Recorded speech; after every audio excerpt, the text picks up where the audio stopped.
ওই সময় মাঝে মধ্যে আওয়াজ টাওয়াজ দিয়ে থাকে। এগুলা তারা চেষ্টা করছে বাংলাদেশে কোনো অস্থিরতা সৃষ্টি করা যায় কিনা।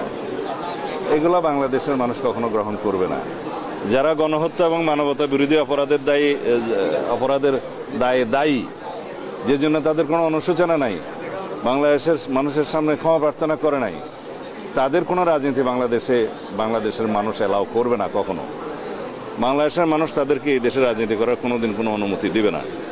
তারা বিদেশ থেকে মাঝে মধ্যে অভিযোগও দিতে পারে, চিৎকার করতে পারে, এগুলো আমরা মনোযোগ দিচ্ছি না।